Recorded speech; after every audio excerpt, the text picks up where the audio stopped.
The last year has seen Scottish politics and our party transformed, but our work is not done yet. Nowhere near done. In fact, this is just the start. So let's take our positive message of how we will work to deliver for working people, for every community across our country. Because now there is no doubt, there is only one party that will make every corner of our country flourish.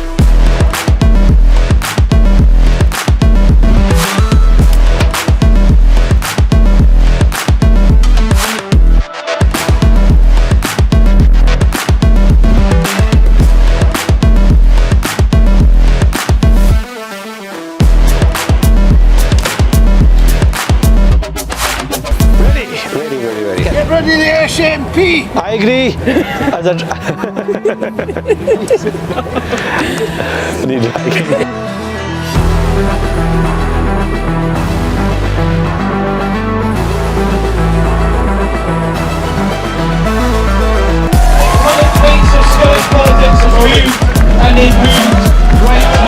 There is now only one party that is the party of change in Scotland, and that is Scottish Labour.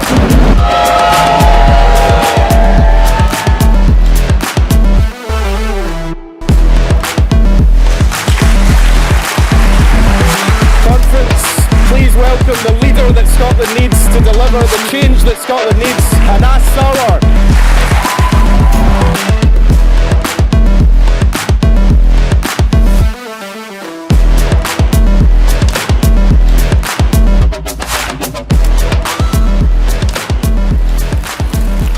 Conference, thank you. Wow, thank you for that welcome, and thank you, Michael, and thank you, Conference. Conference, what a year it has been since we last met, and my has Scottish politics changed. Scottish Labour back on the pitch and winning again.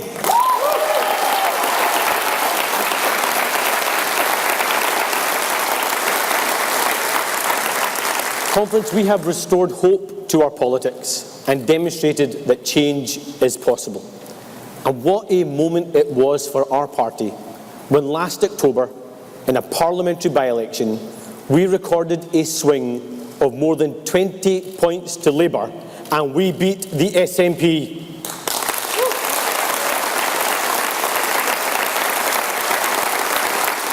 The people of Rutherglen and Hamilton West elected Michael Shanks as their Member of Parliament. And thank you, Michael. You'll now be joined by two new Labour MPs after the epic by-election victories yesterday.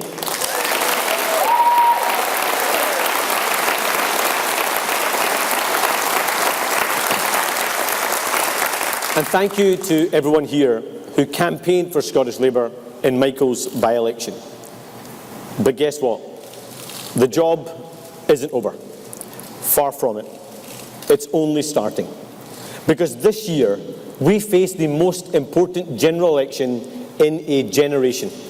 So whether you deliver our message of change by knocking on doors, on the phones, by delivering leaflets, or simply by talking to your friends, family and colleagues, everyone in this room can make the difference. Because, Conference, I want to take you back. Remember that feeling that night of the Rutherglen by-election? Remember that feeling when you heard Labour had won? Remember the goosebumps you felt going up your arm? I still feel them today.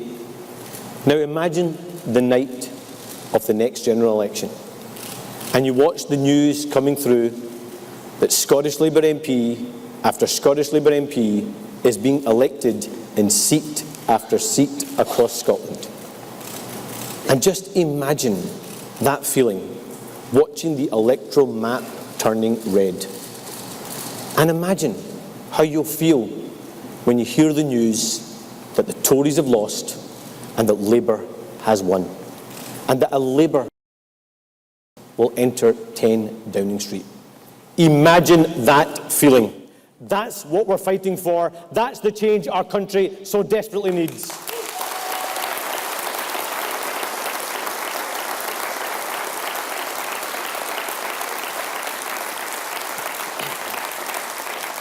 Because this is the opportunity ahead of us this year. our opportunity to reject the politics of division and despair, our opportunity to restore integrity, trust and hope in our politics, our chance to elect a Labour government and to put Scotland at the heart of that government.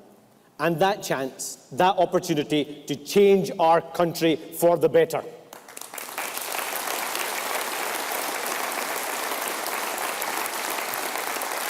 My friends, it's wonderful to be back in my home city of Glasgow this year.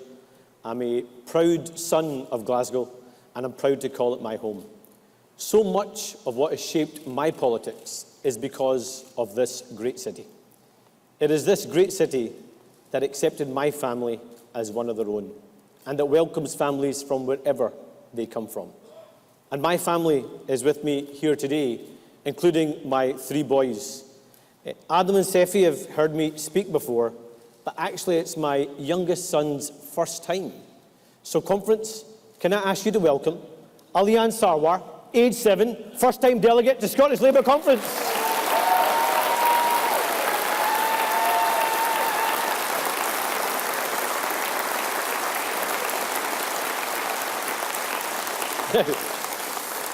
Now, Alian normally struggles to listen to me for more than 5 minutes. So I was going to let him bring his iPad today, but I wasn't sure about the Wi-Fi signal and I didn't want to risk the roaming charges. Conference, Glasgow is the city where I'm proud to be bringing up my children. This is a city that is brimming with potential. But let's be honest, it's a city being badly mismanaged by the SNP. Just yesterday, SNP and Green councillors in this city agreed another round of cuts in their budget after being shortchanged yet again by their party colleagues in Holyrood. And over the coming weeks, councillors across Scotland are going to have to make similar devastating decisions. And while Labour will continue to campaign with our trade union partners to win more funding from national government, I think it's important to recognise where the blame lies. Because unlike other parties, I won't blame any councillor, actually from any party, who is forced to make cuts in their communities. None of these councillors, whether they are Labour, SNP or from any other political party, chose to come into politics to oversee the managed decline of their towns or their cities. The blame for this lies squarely in one place alone, and that lies with the SNP government in Edinburgh.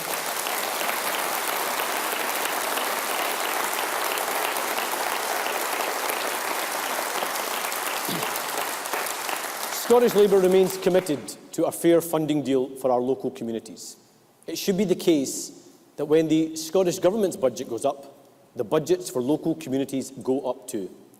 That means fair funding for local councils, fair funding for our communities, so that great cities like Glasgow and communities across Scotland can create more jobs, attract more investment and reach their full potential. So conference, it's time to end the centralisation in Holyrood, to push power back out and into the hands of our local communities, because that's what change means and that's why change matters.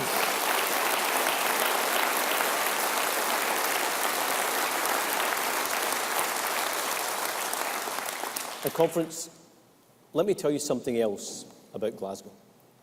This city has always stood in solidarity against division, intolerance and injustice. 2 years ago, when we last met at our party conference in Glasgow, we showed our support for Ukraine following Russia's invasion. We demonstrated our solidarity then, and we do so once again today with the people of Ukraine. And this year, tragically, there is also escalating conflict in the Middle East. The loss of innocent life in Israel and in Gaza is an absolute travesty.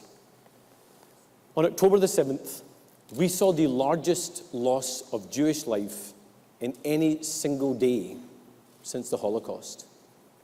It was unimaginable, unforgivable, and unjustifiable. And we were right to show our solidarity with the Jewish people and with the people of Israel in the face of that terror.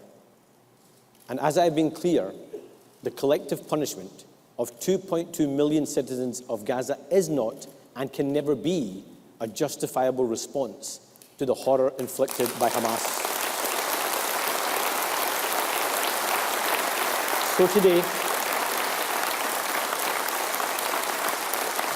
So today, I once again say loudly and clearly, the fighting must stop right now. That means an immediate ceasefire with an end to rocket fire going into and coming out of Gaza. It means the immediate release of hostages, immediate access to humanitarian aid that includes essential supplies like water, electricity, medicine, food getting into Gaza, and crucially, immediate efforts by world leaders to forge a path to an enduring peace and to a two-state solution.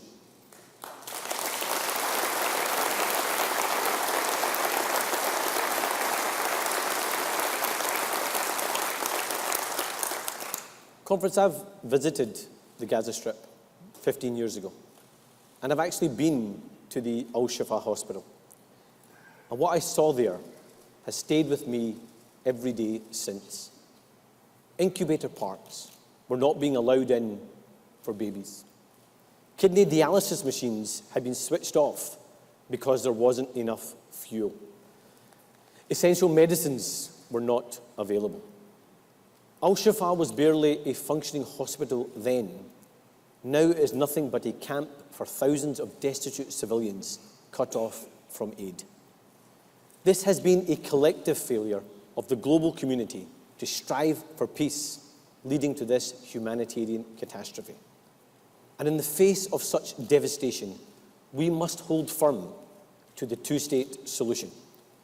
Because only when we have a safe, secure state of Israel, side by side with a state of Palestine that is also safe and secure, will we have a long-term peace. And let's be clear, Palestinian statehood is not the gift of a neighbour, it is the right of the Palestinian people.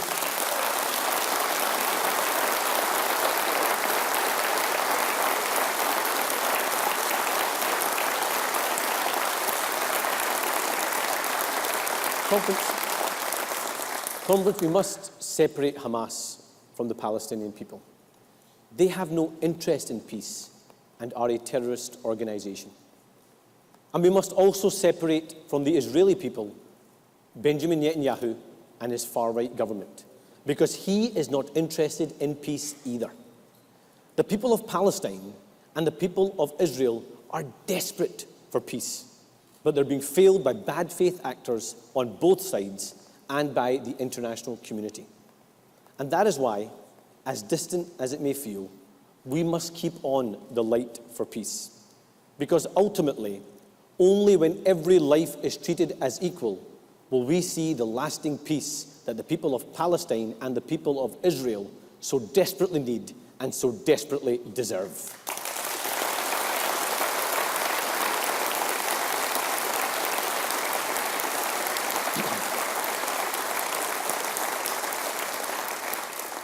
And friends, it's also important to recognize that whenever there are tensions in the Middle East, it causes increased tensions here at home. We must always have a zero-tolerance approach to anti-Semitism and Islamophobia. There is never any excuse for discrimination against Jewish people or Muslim people because of the actions of organizations or governments somewhere else in the world. So let the message from this conference be loud and clear. We will always stand shoulder to shoulder with the Jewish community in the face of anti-Semitism.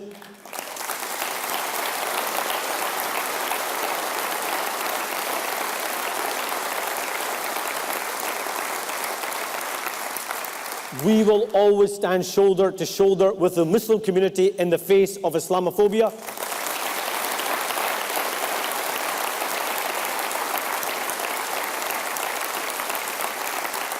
And we will always stand with every community against any form of prejudice and hate, because that is a founding principle of our Labour Party.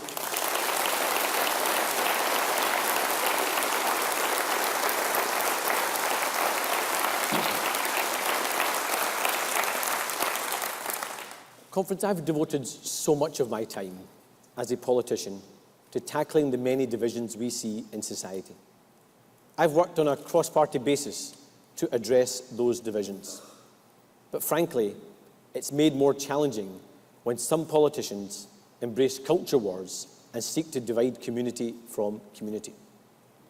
Right now, the Tories are embroiled in an internal contest and a fight for the future of their party.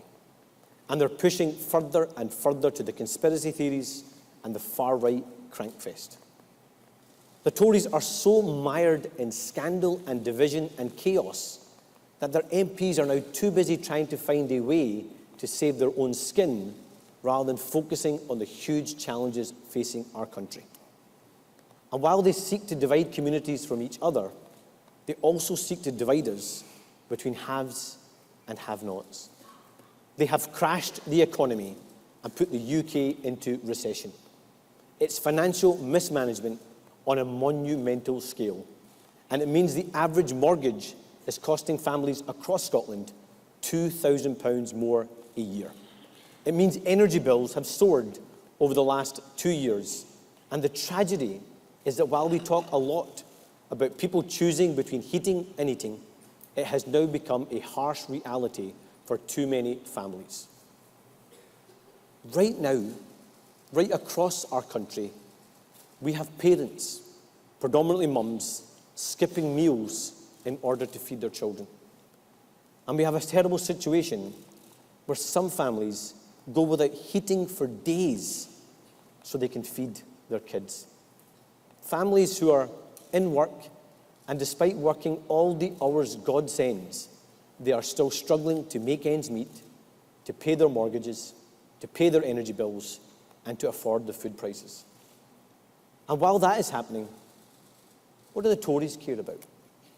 What do they want to talk about? Sending refugees to Rwanda? Encouraging fascist thugs onto our streets? Legitimising hatred towards LGBT communities? Banning tents for the homeless? And so people ask why change matters. Conference, just imagine 5 more years of these Tories. Imagine 5 more years of Jacob Rees-Mogg, of Priti Patel, Lee Anderson, Liz Truss, Suella Braverman, and Rishi Sunak. What an unbearable nightmare. So it falls on us, and only us, the Labour Party, to bring back hope for our country. And the sooner we get rid of this entire shower of Tories, the better. That's why we need change, and that's why change matters.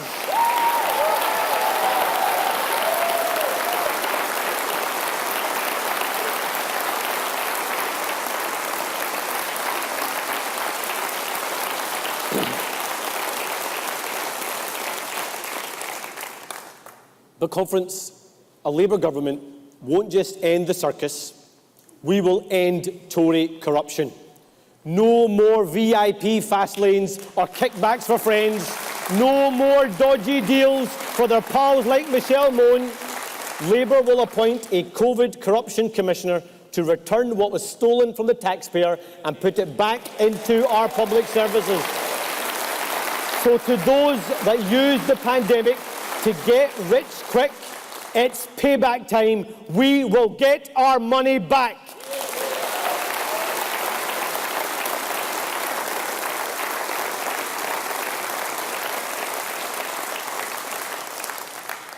And Conference, weak and incompetent leadership, financial mismanagement, no idea how to govern, pitting voter against voter, mired in scandal, breaking public services, a track record of failure in government. It's not just the Tories we're talking about.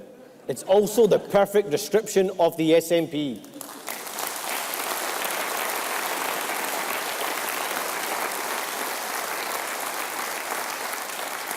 Because you see, the SNP and the Tories are now the very best of frenemies. They use each other as an excuse and a cover for their own failings, and they both seek to divide us. Now, I think it's pretty fair to say things haven't been going too well for the SNP since we met a year ago. With all the chaos and infighting, just imagine what they're saying to each other on WhatsApp. Well, I guess we'll never know.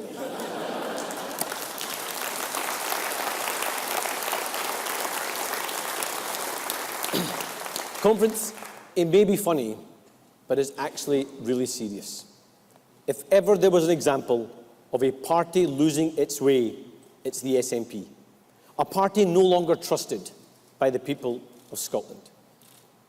Back in 2021, I think people were willing to give the First Minister at the time the benefit of the doubt.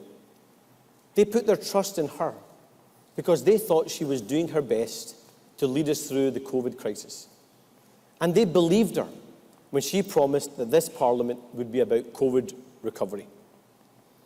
But when you see the industrial-scale deletion of evidence to the COVID inquiry, the failure to prioritise COVID recovery in Holyrood, the attempts to subvert not just the inquiry, but to break the law when it comes to freedom of information, and the public being lied to, and when you see the utter despair felt by the COVID-bereaved families as a result, it shows why we need change in Scotland too.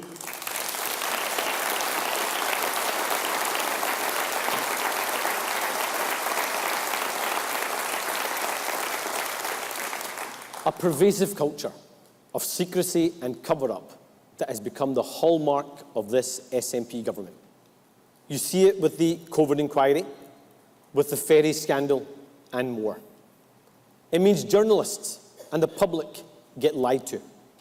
It means politicians and Parliament don't get told the truth. It means the COVID bereaved don't get the answers they deserve.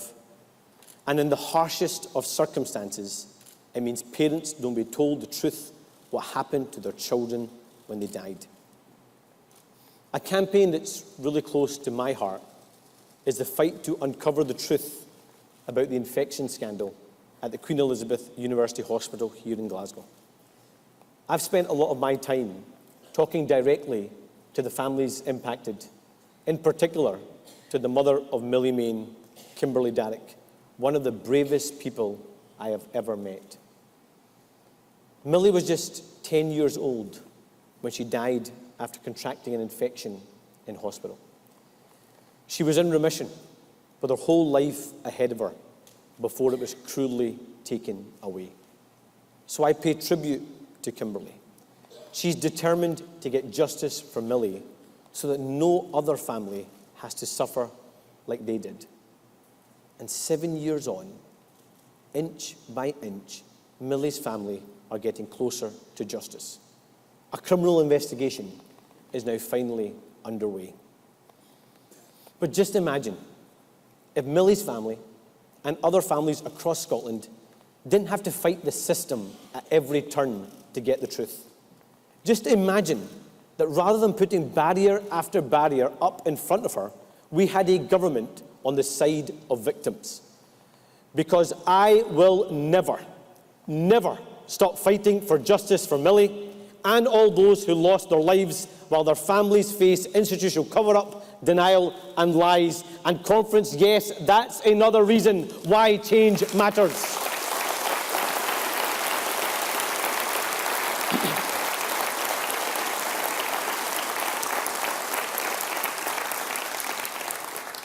The SNP's distractions, the culture of secrecy, these have real-life consequences. It means we have a government no longer focused on the people's priorities. Financial mismanagement during a cost of living crisis, incompetence and broken public services, and no idea how to grow our economy and create well-paid, secured jobs. People can see the consequences for themselves. Whether you're stuck on an NHS waiting list, struggling to put food on the table, or your children aren't getting the opportunities they need, or your family member can't access a social care package, everyone can see what's wrong with our country. And we have the ludicrous situation where we now have a government that believes if you earn £28,500 in this country, that somehow you have the broadest shoulders and you should be expected to pay more and get less in return. The SNP is being reckless with your money, and Scots shouldn't be forced to pay the price for their incompetence.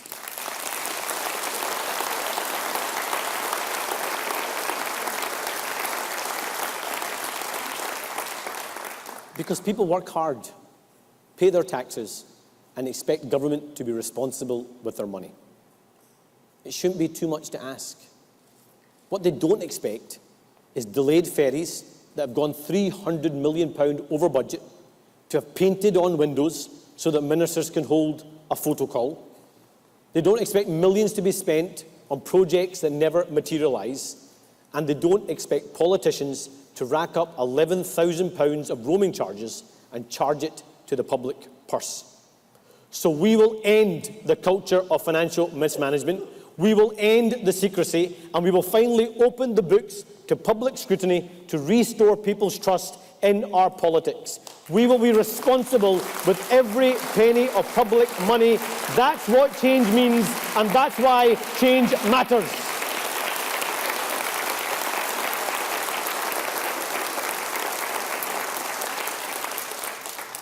But, Conference, you now have the bizarre situation where the leader of the Scottish National Party is claiming that Scots don't matter in this year's election.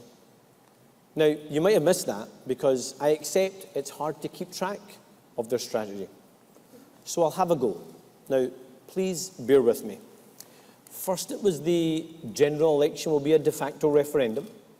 Then they scrapped the de facto referendum. Then it was back on the table. Then it was a majority of votes. Then it was a majority of seats.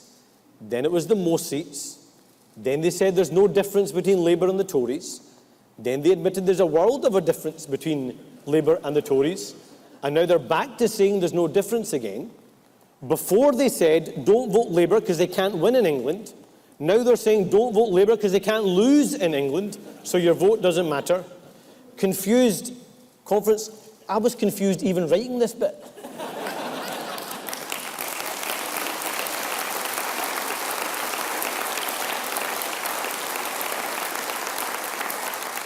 But let me tell you, you're not as confused as they are.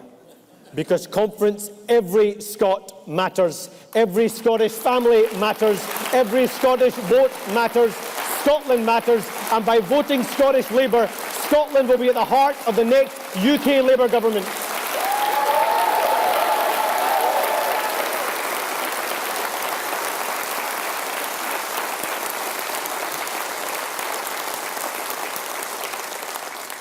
Now, Scotland has long been suspicious of the Tories. We've seen the damage they do to our communities here, but they also have a lasting legacy of damage in communities across the UK. And that is why we are united across the UK in wanting to get rid of this morally bankrupt Tory government. So Scotland's got a choice. The SNP wants Scotland to settle for sending a message. Well, I have more ambition for Scotland. The Labour Party has more ambition for Scotland. The people of Scotland have more ambition. There should be no limit to our ambition. So this year, yes, let's put the Tories out of Downing Street, but more than that, let's put Scotland at the heart of government, be ambitious for Scotland, and change our country for the better.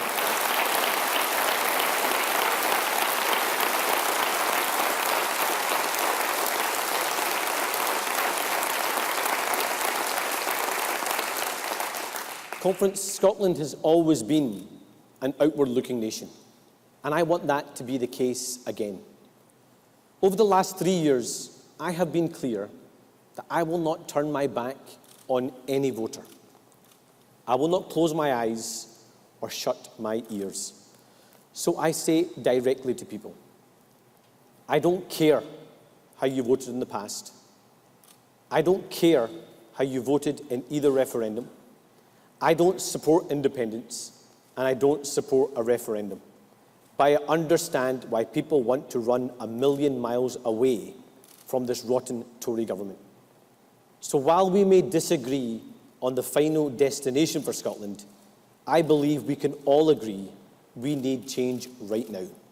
So let's go on this part of the journey together and deliver that change and get rid of this rotten Tory government, so we can tackle the cost of living crisis, so we can get Scotland's economy back on track and put money back into your pocket, so we can deliver economic growth for every part of our country, and so we can clean up our politics, end the corruption, and so we can improve workers' rights in Scotland, so we can cut household bills and deliver energy security, so we can reform and invest in our NHS, and so we can finally boot out this corrupt, immoral Tory government. That's what change means, and that's why change matters.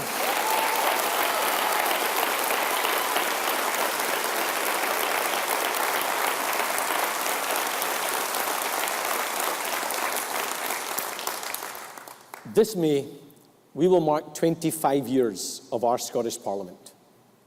Conference, a Labour government will be an opportunity to reset devolution and take it back to its founding principles.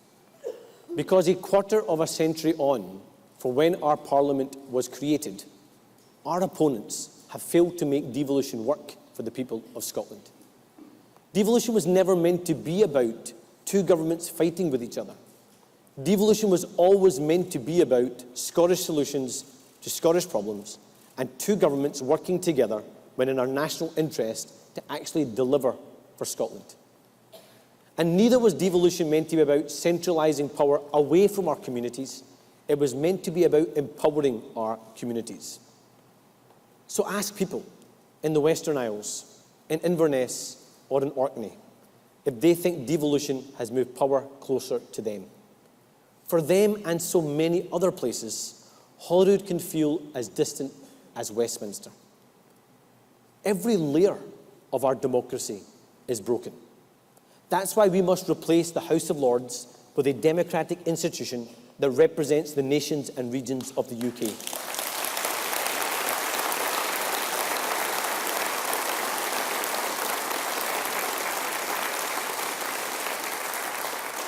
It's why we must clean up Westminster and push power out to the nations and regions.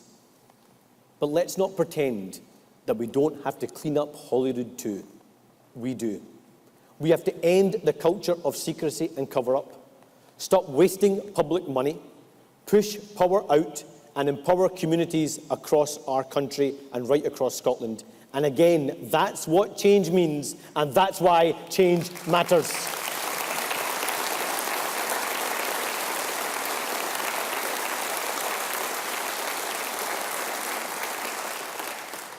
But conference, is not enough for us just to persuade people across the country that Scotland's two failing governments deserve to lose. We have to persuade people that Labour deserves to win. And that's why we've got to get out there and not just tell people what's wrong in this country, even though that list is long. People can see that for themselves. We have to listen to them, give them hope, and demonstrate that change is possible. The first opportunity for change is the general election. And when you look at the charlatans that we've had as Prime Minister in recent years, Boris Johnson, Liz Truss, Rishi Sunak, we need a Prime Minister of decency and integrity. Someone who fundamentally believes in public services and public service and politics being a force for good. That's why we need a UK Labour government led by Keir Starmer.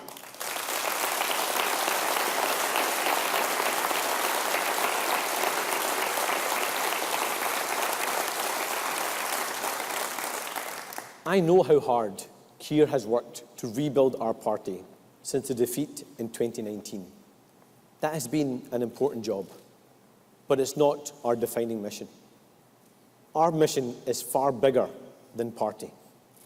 Our mission is about what we do for the country after winning back the trust of the British people.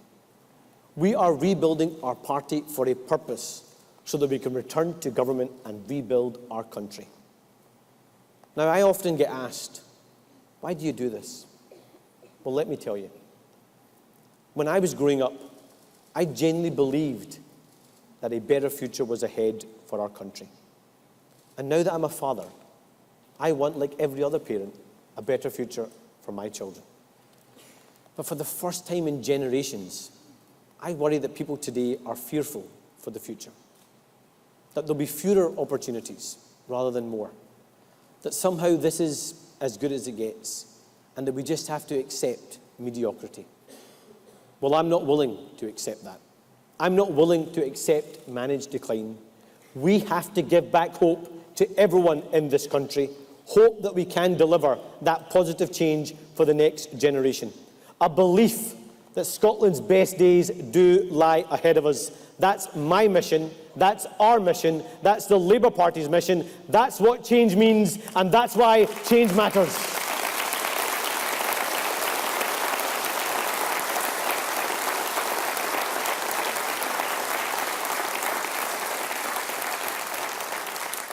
And Conference, let me give you a few examples. Across Scotland today, there are 410,000 adults in in-work poverty. More than 109,000 people in Scotland are on a 0 hours contract. So we must finally bring the world of work into the 21st century, strengthening workers' rights and strengthening our economy too.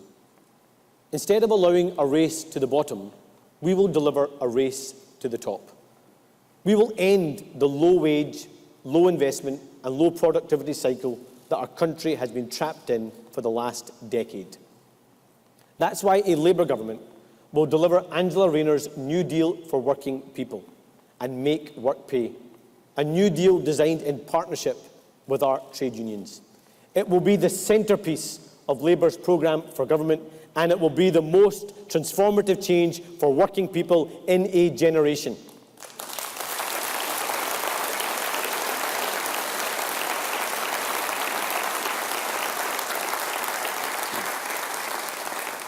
Conference, we will make work pay again, not hit working people in the middle of a cost of living crisis.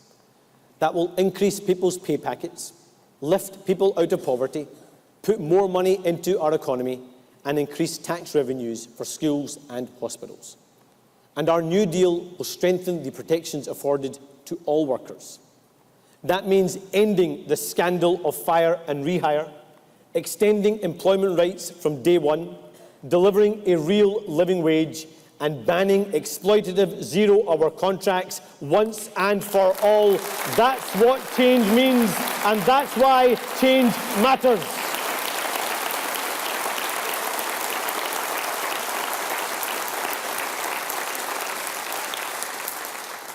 Scotland's education system used to be world-renowned, but as the international results show, standards have been falling for years. 1 in 4 children and young people who are on a mental health waiting list are also still waiting too long for treatment. And right now, 24% of children in Scotland are living in poverty. 250,000 children. Defeating poverty has and always will be a defining mission of the Labour Party. It's in our DNA. And the last Labour government lifted 1 million children out of poverty across the UK, and we can do it again. The next Labour government will make sure there is a proper safety net for those who need it. And Scottish Labour will deliver a dedicated mental health worker in every GP surgery so that young people can access the help they need before it becomes a crisis. We are committed.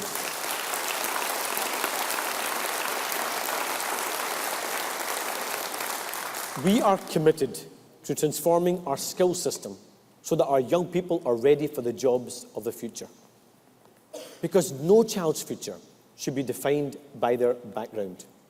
Making work pay, breaking down barriers, and giving every young person the opportunity they deserve, that's how you lift families out of poverty and give young people hope back.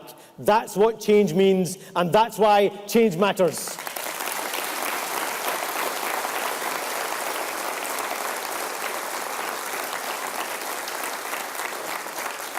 And today, 1/3 of Scottish households are living in fuel poverty.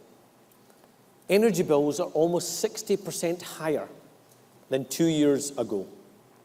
Labour will deliver cheaper, clean energy and improve the efficiency of our homes, saving households hundreds of pounds off their annual fuel bills. The energy giants recorded profits of £33 billion last year. That's why Labour will introduce a windfall tax to tackle the cost of living crisis. And yet, just yesterday, the same day that an energy giant announced a tenfold increase in their profits, the SNP now oppose Labour's plans for a windfall tax.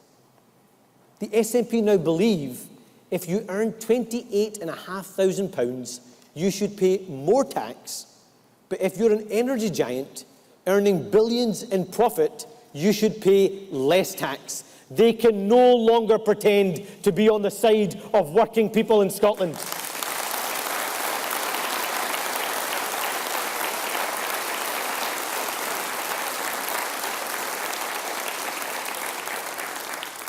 Now, let me be clear.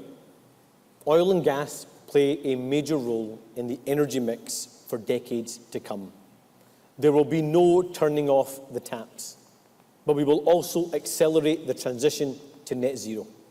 We will upgrade the UK energy grid, invest in Scotland's ports, capitalise on new technologies, and use Labour's British jobs bonus to create quality supply chain jobs right here in Scotland.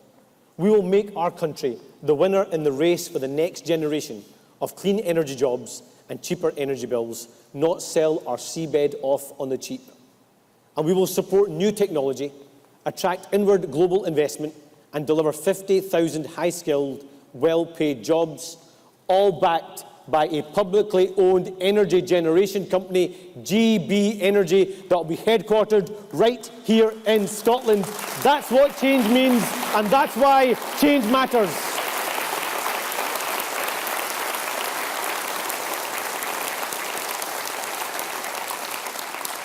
And let me give you an example from this week.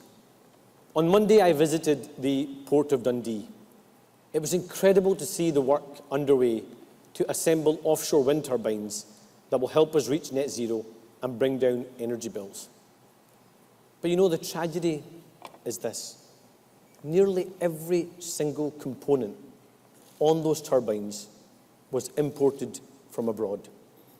Just imagine if those supply chain jobs were here in Scotland. Good, high-skilled, high-paid jobs. Scottish wind turbines built in Scotland, not Indonesia. Bridges built with British steel, not Chinese steel. And ferries built in the great shipyards on the Clyde, not Turkey and Poland. That's what change means, and that's why change matters.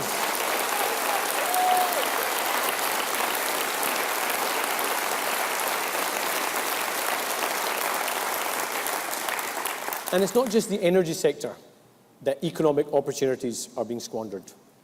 Between 2022 and 2023, the number of businesses in Scotland fell by 20,000. That's livelihoods lost and futures ruined. The current government has no idea how to grow our economy while other nations and regions power ahead. So over the course of this year, in the build-up to the 2026 election, we are starting to set out what change will look like with a Labour government in the Scottish Parliament. And as we mark the 25th anniversary of devolution, it's also a time to reflect on what our Scottish Parliament has achieved and where it has fallen short. Holyrood has overseen sweeping social change, from the smoking ban to same-sex marriage to free personal care. But we have been very much a social policy parliament rather than an economic policy parliament. And that has let down Scottish employers and Scottish workers. This week I published the first report as we build a business case for Scotland. We recognise that business has to be successful for them to create the jobs our people need and for us to build the strong economy our country needs. Now, Labour will always be the best vehicle for delivering social change, but we recognise that social change is only possible with a strong, growing economy. That's why we are an unashamedly pro-growth, pro-business, pro-worker party.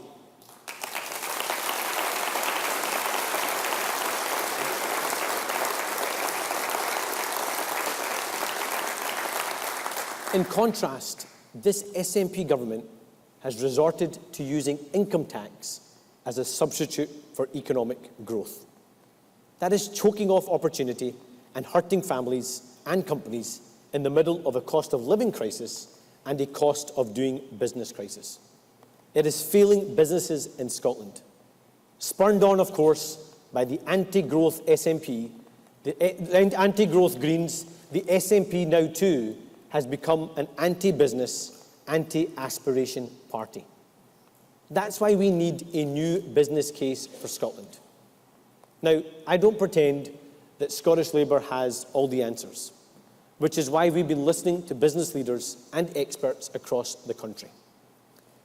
Since being elected leader, I have met with over 1,000 employers in Scotland to hear directly about their concerns and their aspirations, from startups to employee-owned SMEs to cooperatives to our largest corporations.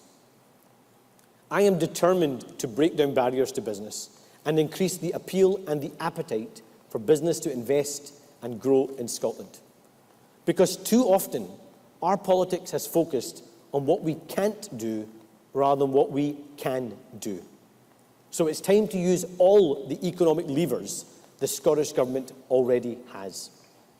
Our people and skills, maximising the potential of Scotland's workforce with a skills system redesigned so that it is aligned to industry needs. Embracing technology to transform the economy and our public services, embedding it at the heart of the public sector to make it more efficient. Delivering regional development and addressing poor transport infrastructure. And building startup hubs based on the unique expertise of energy in Aberdeen, life sciences and gaming in Dundee, fintech and data in Edinburgh, and advanced manufacturing in Glasgow. We will also declutter the enterprise agency landscape so that business knows where to turn for support.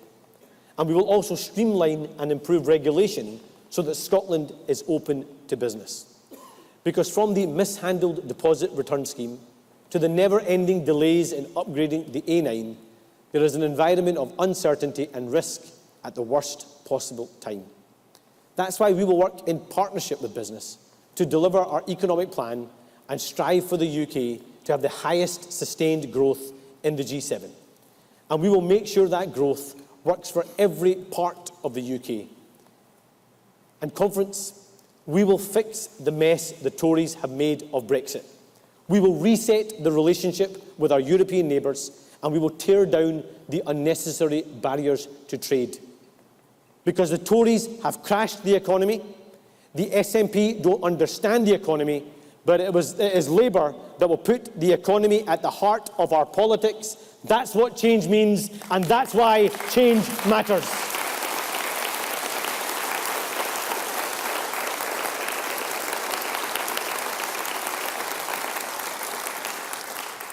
And let me tell you about one area where we've been listening and which comes up time and time again, and it needs reformed, and also why it matters. Businesses want to invest in Scotland and create jobs, but many of them are put off by how long it takes to get anything built. Our country faces a housing emergency. The lack of homes is causing devastation for families and holding back opportunities for young people who dream of owning their own home. And at the same time, Scotland's energy potential and the clean energy of the future is being held back by how long it takes to get a project off the ground. Scotland's planning system is too slow, under-resourced, and is preventing development in our cities and in our rural areas. And that means investment and opportunities are going elsewhere.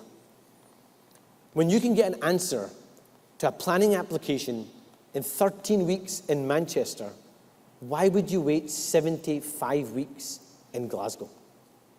So Scottish Labour will speed up our planning system.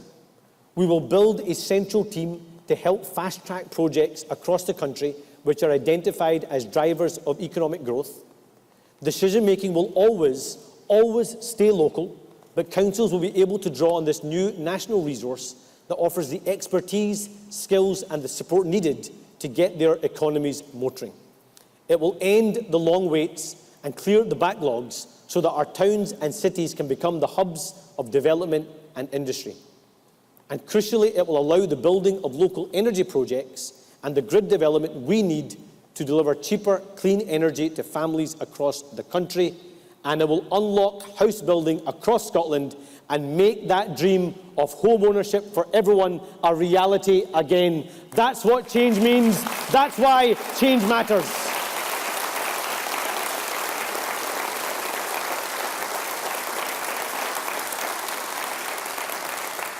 Now, Scotland has many key assets and strengths, but the government has failed to capitalise on them. The way I think about it, over the last 17 years, the SNP has focused on selling Scotland to the Scots. We don't need to be told how amazing Scotland is. We know that already. Because, as is so often the case, the nationalist ambition for Scotland and our people stops at the border. I want us to sell Scotland to the UK and to the rest of the world. Because we all know that wherever you go in the world, you tell them you're from Scotland, and invariably you get a positive response. Brand Scotland, our amazing food and drink, creative industries, tourism and hospitality has an immense soft power. So let's tap into Brand Scotland, both here and across the globe. Let's capitalise on Scotland's unique identity and increase exports of our phenomenal produce and make Scotland an even more attractive place for investment and create more jobs and opportunity at home. And this sits hand in hand with growing our tourism sector, opening up our airports to more direct international routes and addressing the problems with visitor visas for artists and sports people. Promoting Brand Scotland beyond our own borders requires being more ambitious for our country. And Labour will bring that ambition using the Scotland Office and UK embassies to promote Brand Scotland on a global stage. And the Scotland Office will be Scotland's window to the world, working to promote Scottish produce internationally and drive inward investment. And conference, let me tell you what a difference it will make for the Scotland Office to be promoting Scotland on the global stage when it is led by a Secretary of State for Scotland, our very own Ian Murray, who will always put Scotland's interests first. That's what change means. That's why change matters.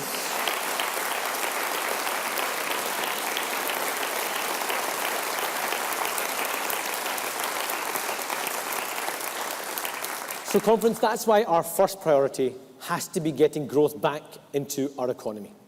It's what makes it possible to change our public services, which we are so passionate about. Because every single institution has been left weaker than it was 17 years ago. A civil service forced to waste time on picking fights. Emergency staff not given the equipment or the time they need to do their jobs properly.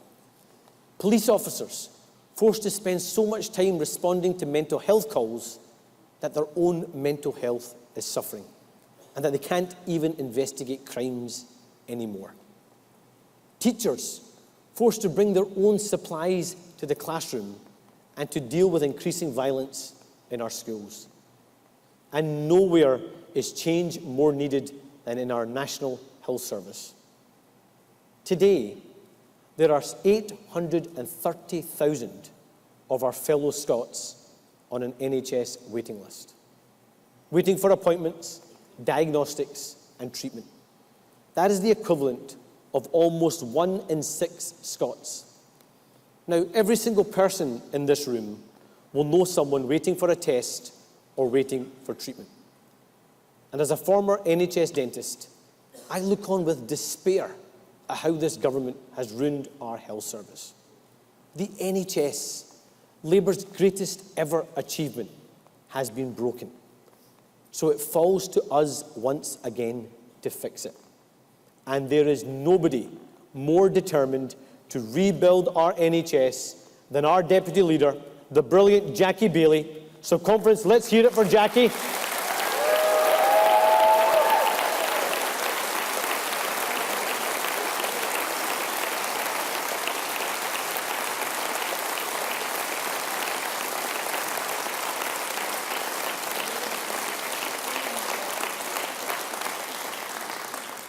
I know what you're thinking, she's always so naturally modest, that dame.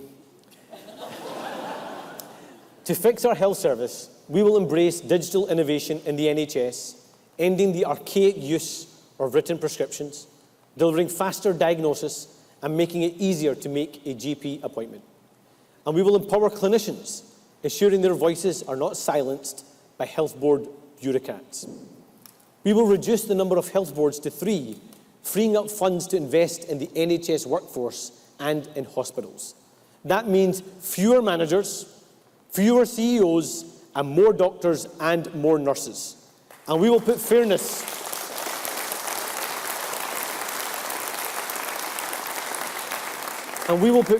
back at the heart of everything we do. That is why a UK Labour government will scrap the non-dom tax loophole, and we will invest the money in more nurses and more consultants in our NHS.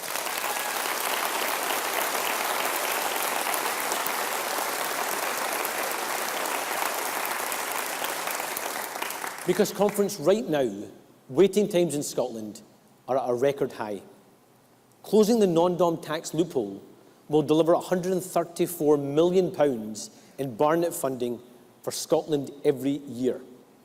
So today, I commit a future Scottish Labour government to investing every penny of that in our NHS to increase capacity and drive down waiting lists. That will deliver the equivalent of 160,000 more NHS appointments every single year. That's what change means, and that's why change matters.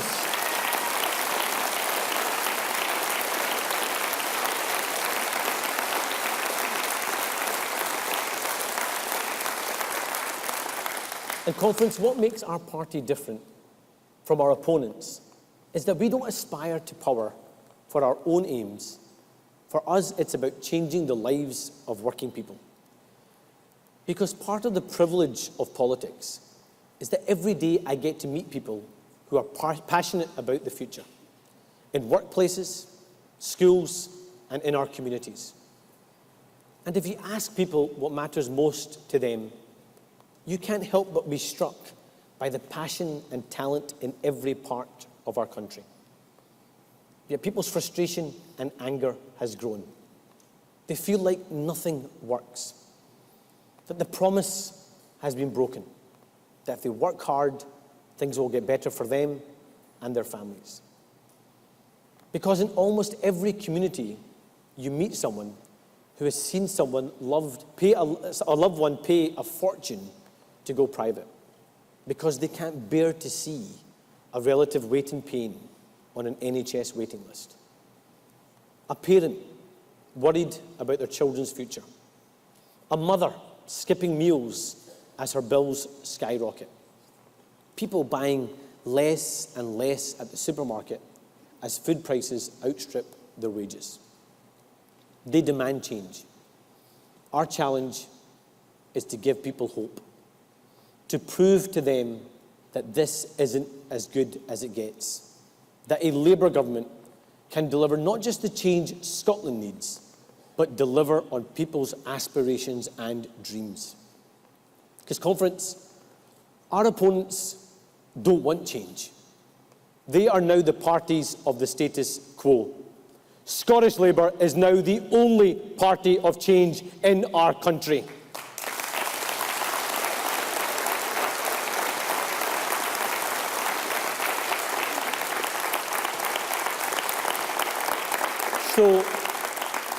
So to those who ask, what does change mean? Why does change matter? And why vote Scottish Labour? I say this.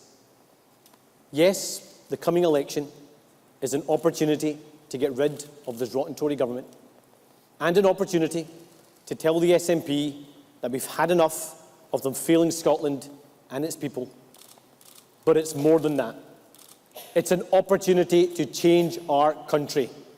So if you want to grow our economy and create more jobs, vote Scottish Labour. If you want to deliver a new deal for working people and make work pay, vote Scottish Labour.